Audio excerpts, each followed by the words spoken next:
50,000 টাকা লাগবে, একদিনের মধ্যে না হলে হবে না। আমি বলি কোথায় পাবো, আমার কাছে তার কিচ্ছু নেই, কি করবো আমি?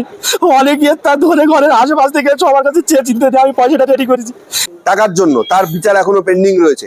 আমার মক্কেলের ক্ষেত্রে বলা হয়েছে একটা অ্যামাউন্ট 1 লক্ষ টাকা চাওয়া হয়েছে। এই টাকা না দিলে রাত্রির বেলা বলেছে আবু সিদ্দিকীর মতন অবস্থা হবে, এবং তারপরে তারা ওই থানায় বসে না তার প্রাণ বাঁচানোর জন্য ওই মুহুরির অফিস থেকে 85,000 টাকা নিয়েছে, এবং বড়বাবুকে ফোন করে বলা হয়েছে টাকা এসে গেছে। তারপরে তাদেরকে বড়বাবুর ঘর থেকে বেরোতে দেওয়া হয়েছে। 6.5 ঘন্টা বসিয়ে রাখা হয়েছিল। দুটো বাচ্চা ছেলেকে তাদেরকে মারধর করা হয়েছে, বেল্ট খুলে পুলিশ মেরেছে, এবং 1 গ্লাস জল পর্যন্ত দেওয়া হয়নি। তৃণমূলের কাছে বিক্রি হয়ে গেছে আইএসএফ করার জন্য। আমি পার্সোনালি আমি বলবো যে যেহেতু তারা আইএসএফ করে, নওশাদ সিদ্দিকীকে আমি পার্সোনালি ঘটনাটা জানিয়েছি, তাকে চিঠি লিখেও আমার মক্কেল জানিয়েছে। তিনি বলেছেন ব্যবস্থা করবেন, আমার তার উপর আস্থা রয়েছে। পুলিশ প্রশাসন বলেছে। আমি চাই এই রকম হারিং পুলিশ অফিসার্স, চিটিংবাজ, এই দেবাশিস বাবু ইমিডিয়েট, শুধু সাসপেনশন নয়, এদের চাকরি চলে যেতে হবে, এদের চাকরি চলে যেতে হবে। এদের জন্য আজকে তৃণমূল এত লুটে পুটে খাচ্ছে। যতক্ষণ নয় দেবাশিসের চাকরি যাবে ততক্ষণ পর্যন্ত এই হাইকোর্টে আমি লড়াই করব। আপনার এই মেসেজ যেন তার কাছে গিয়ে পৌঁছে যায়। দেখা যাক কার কত ক্ষমতা। আইনের লড়াইয়ে তাকে আমি চাকরি, আমি এই ধরনের অফিসার যারা, এদের চাকরি আমরা নেবই, এবং এর চাকরি থাকবে না। আমি আপনাকে বলছি আইনের লড়াই আমি লড়বো, কিন্তু জানি না এই পুলিশের হাতেই আমার মক্কেল আজ রাত্রিরে বা কালকে বা পরশুদিন মার্ডার হয়ে যাবে কিনা। আপনাকে আমি বলে রাখি, ছেলের অবস্থা, তোমাদের এই দুটো বাচ্চারই অবস্থা আবু সিদ্দিকীর মতন করে দেবো। বড়বাবু নিজে ফোন করে বলেন। তার কারণ হচ্ছে যে আমরা যেহেতু বড়বাবুর নামে অভিযোগ করেছি, মামলা করেছি, হাইকোর্টে মামলা করেছি, এবং বড়বাবুর অপসারণ চেয়ে আমরা এসপির কাছেও দরখাস্ত করেছি। সেই জন্য তিনি বলেন এরা আইএসএফ করতো, এরা অপরাধ, এরা আইএসএফ করতো। এদের একমাত্র পরিবার চলতো একটা ছোট্ট মুদির দোকানের ওপরে। সেখানে এসে তৃণমূলের এই উপপ্রধান প্রধান এরা বলে যে তোমার মুদির দোকানে তৃণমূলের পতাকা লাগাতে হবে। তারা সেটা রাজি হয়নি, মানেনি। তারা বলে যে আমরা অন্য পার্টি করি, আমরা তো কোনো পার্টির পতাকা লাগাচ্ছি না, আমরা আমাদের মতো ব্যবসা করছি না। এই এলাকায় ব্যবসা করতে গেলে তৃণমূলের পতাকা লাগাতে হবে। রাতারাতি তার দোকান ভেঙে দেয়, সব মাল আটকে রেখেছিল ওই বড়বাবু, ওই চিটিংবাজ বড়বাবু, দেবাশিস বাবু, ওই বড়বাবু আটকে রেখেছিল। এবং তারপরে একটা মোটা টাকার বিনিময় বলছে টাকা না দিলে এক্ষুনি স্পট করে দেবো, স্পট করে দিয়ে তোদের নামে গাঁজা কেস দিয়ে দেবো। পুলিশ বলছে মোটা টাকার বিনিময়। ওখানে আনোয়ার বলে একটা ছেলে মুহুরি, তার সেরেস্তায় বসে, তার আনরেজিস্টার্ড মুহুরি, তার সেরেস্তায় বসে একটা মোটা টাকার বিনিময় পুলিশ তারপরে সেই ছেলে দুটোকে ছাড়ে। বাড়ির সন্তানকে বাঁচানোর ক্ষেত্রে আমি বলি যে ঢোলাহাটের যে ঘটনা, সেই মামলা তুলে নেওয়ার জন্য আতাউর রহমান যে মামলা করেছিল, যে উপপ্রধান নিজে দাঁড়িয়ে থেকে তার জমি দখল করেছে, তাকে রাতারাতি তার বৃদ্ধা মা, 73 বছর বয়স, তাকে জোর করে বার করে দিয়েছে। পুলিশের এরকম অত্যাচার দেখে তার একটা ভাই, সে অসুস্থ হয়ে পড়েছে। বর্তমানে সে হচ্ছে ভেলোরে, মানে পশ্চিমবঙ্গের বাইরে ভেলোরে চিকিৎসাধীন। এই পরিস্থিতিতে তার ছেলে এবং তার দাদার ছেলে, তারা দিন কয়েক আগে স্কুল ছুটির পরে মাঠে ফুটবল খেলে বাড়ি ফিরছিল। সন্ধ্যে তখন 6:30 মতন বাজে। সেই সময় পুলিশের গাড়ি, ঢোলাহাট থানার পুলিশের গাড়ি এসে তাদেরকে আটকায়, এবং তাদেরকে কোনো কথা না বলে যে এক্ষুনি থানায় চল, বড়বাবু ডাকছে। কোনো কথা বলা তাদেরকে কোনো সুযোগ দেওয়া হয়নি।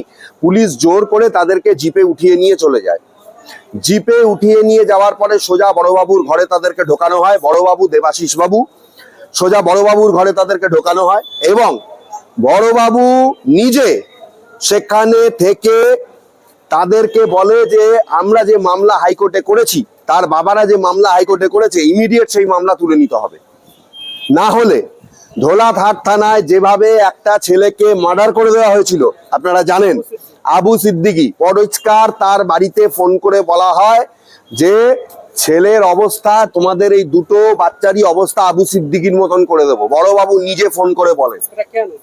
তার কারণ হচ্ছে যে আমরা যেহেতু বড়বাবুর নামে অভিযোগ করেছি, মামলা করেছি, হাইকোর্টে মামলা করেছি, এবং বড়বাবুর অপসারণ চেয়ে আমরা এসপির কাছেও দরখাস্ত করেছি। সেই জন্য তিনি বলেন এরা আইএসএফ করতো, এরা অপরাধ, এরা আইএসএফ করতো। এদের একমাত্র পরিবার চলতো একটা ছোট্ট মুদির দোকানের ওপরে। সেখানে এসে তৃণমূলের এই উপপ্রধান প্রধান এরা বলে যে তোমার মুদির দোকানে তৃণমূলের পতাকা লাগাতে হবে। তারা সেটা রাজি হয়নি, মানেনি। তারা বলে যে আমরা অন্য পার্টি করি, আমরা তো কোনো পার্টির পতাকা লাগাচ্ছি না, আমরা আমাদের মতো ব্যবসা করছি না। এই এলাকায় ব্যবসা করতে গেলে তৃণমূলের পতাকা লাগাতে হবে। রাতারাতি তার দোকান ভেঙে দেয়, সব মালপত্র বাইরে ফেলে দেয় এবং দোকানের পাশে তাদের যে জমি, সেই জমি থেকে তাদেরকে বাড়ি থেকে জোর করে তাদের কুড়ে ঘর ছোট্ট, সেখান থেকে কুড়ে ঘর ভাঙে দেয়, তাদেরকে উৎখাত করে। তার মা ৭৩ বছর বয়স, তাকে একদম রাস্তায় টেনে নামিয়ে দেয়। তার ভাই এই দিকে অসুস্থ হয়ে যায়, আর একটা ভাই তখন বাড়িতে ছিল না, যিনি মামলা করেছেন উনি অত্যন্ত অসুস্থ হয়ে পড়েন। এবং তারপরে আমার এই মামলা চলাকালীন এরকম প্রেশার, এবং তারপরে এই ঘটনাটা শেষ করে নি, লাস্টে পুলিশ চাপ দেয় যে টাকা আনতে হবে, নাহলে মার্ডার করে দেবো। আমার মক্কেলের কোনো অবস্থা ছিল না, তারা পুলিশের চাপের কাছে নথি স্বীকার করেনি। এক গ্লাস জল পর্যন্ত তাদের খেতে দেওয়া হয়নি। সন্ধ্যে 6:30 থেকে রাত্রির 1:45 অবধি তাদেরকে আটকে রাখা হয়েছিল থানায়। রাত্রির 1:45 অবধি, দুটো বাচ্চা ছেলে ক্লাস 12-এ পড়ে। রাত্রির 1:45 অবধি, সন্ধ্যে 6:30 থেকে রাত্রির 1:45 অবধি তাদেরকে থানায় আটকে রেখেছিল ওই বড়বাবু, ওই চিটিং বাজ বড়বাবু, দেবাশিস বাবু, ওই বড়বাবু আটকে রেখেছিল। এবং তারপরে একটা মোটা টাকার বিনিময়, বলছে টাকা না দিলে এক্ষুনি স্পট করে দেবো, স্পট করে দিয়ে তোদের নামে গাঁজা কেস দিয়ে দেবো। পুলিশ বলছে মোটা টাকার বিনিময়। ওখানে আনোয়ার বলে একটা ছেলে মুহুরি, তার সেরেস্তায় বসে, তার আনরেজিস্টার্ড মুহুরি, তার সেরেস্তায় বসে একটা মোটা টাকার বিনিময় পুলিশ তারপরে সেই ছেলে দুটোকে ছাড়ে।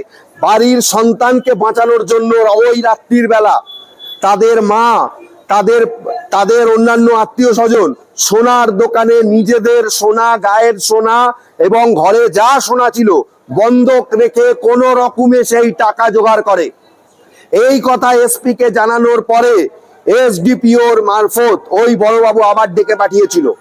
সেইখানে না যাওয়ায় তারা একটা প্ল্যান করেছিল, আমার মক্কেলের বাড়িতে গাঁজা কেস দিয়ে ঢুকিয়ে দেবে এবং আর্মস কেস দেবে।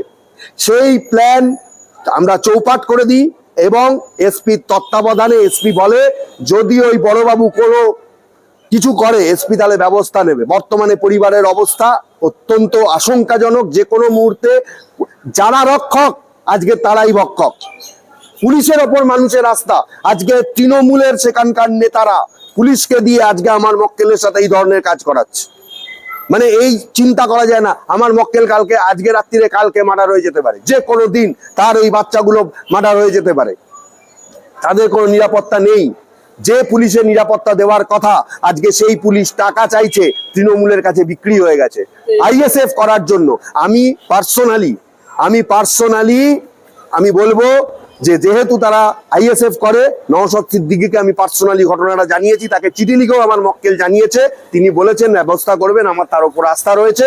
পুলিশ প্রশাসন বলেছে, আমি চাই এই রকম হারিং পুলিশ অফিসার্স, চিটিংবাজ এই দেবাশিস বাবু ইমিডিয়েট, শুধু সাসপেনশন নয়, এদের চাকরি চলে যেতে হবে, এদের চাকরি চলে যেতে হবে। এদের জন্য আজকে তৃণমূল এত লুটে পুটে খাচ্ছে। যতক্ষণ নয় দেবাশিসের চাকরি যাবে ততক্ষণ পর্যন্ত এই হাইকোর্টে আমি লড়াই করব। আপনার এই মেসেজ যেন তার কাছে গিয়ে পৌঁছে যায়, দেখা যাক কার কত ক্ষমতা। আইনের লড়াইয়ে তাকে আমি চাকরি, আমি এই ধরনের অফিসার যারা, এদের চাকরি আমরা নেবই এবং এর চাকরি থাকবে না। আমি আপনাকে বলছি আইনের লড়াই আমি লড়বো, কিন্তু জানি না এই পুলিশের হাতেই আমার মক্কেল আজ রাত্রিরে বা কালকে বা পরশুদিন মার্ডার হয়ে যাবে কিনা। আপনাকে আমি বলে রাখছি, আপনি একজন সাংবাদিক, আপনি খবরটা মানে প্রচার করুন, যাতে অন্তত সাধারণ মানুষ জানতে পারে যে ভাঙড়ের ঘটনা আপনি বলছেন তো, তার পাশে দক্ষিণ 24 পরগনা, ডোলাহাট, কাকদ্বীপ, ডায়মন্ড হারবার, সেখানে কি ঘটনা ঘটছে আপনাকে বাস্তব তথ্য তুলে ধরলাম। যে ঘটনা আপনি বললেন এর আগে আবু সিদ্দিক 1 বছর কিছুদিন আগে কমপ্লেন, আবু সিদ্দিককে নাকি অভিযোগ ছিল পুলিশ মেরে দিয়েছে। হ্যাঁ, টাকার জন্য, কোনো বিচার হয়নি। টাকার জন্য তার বিচার এখনো পেন্ডিং রয়েছে। আমার মক্কেলের ক্ষেত্রে বলা হয়েছে একটা অ্যামাউন্ট 1 লক্ষ টাকা চাওয়া হয়েছে। এই টাকা না দিলে রাত্রির বেলা বলেছে আবু সিদ্দিকির মতন অবস্থা হবে। এবং তারপরে তারা ওই থানায় বসে না তার প্রাণ বাঁচানোর জন্য ওই মুহুরির অফিস থেকে 85,000 টাকা নিয়েছে এবং বড়বাবুকে ফোন করে বলা হয়েছে টাকা এসে গেছে। তারপরে তাদেরকে বড়বাবুর ঘর থেকে বেরোতে দেওয়া হয়েছে। 6.5 ঘন্টা বসিয়ে রাখা হয়েছিল। দুটো বাচ্চা ছেলেকে তাদেরকে মারধর করা হয়েছে, বেল্ট খুলে পুলিশ মেরেছে এবং 1 গ্লাস জল পর্যন্ত দেওয়া হয়নি। থানা সিসিটিভি চেক করে দেখা হোক তারা সেখানে গেছে কিনা।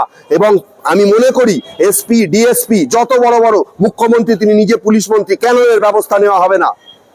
সাধারণ মানুষ বলে তারা কোথায় যাবে তাহলে? এই পুলিশ অফিসার গুলো তৃণমূলেরা কত জুতো চাটবে, কত চটি চাটবে, আমি জানতে চাই। বর্তমানে কি পরিস্থিতি আছে? বর্তমানে দেখুন, আমি মামলাটা বর্তমানে লিস্টে রয়েছে। আমার ধারণা এই সপ্তাহে মামলা হিয়ারিং হবে। কি আশা করছেন? খুব আশা করছি ভালো অর্ডার হবে এবং আমরা অবশ্যই একটা কোনো ভালো অর্ডার পাবো, আশা করছি জিততে পারবো।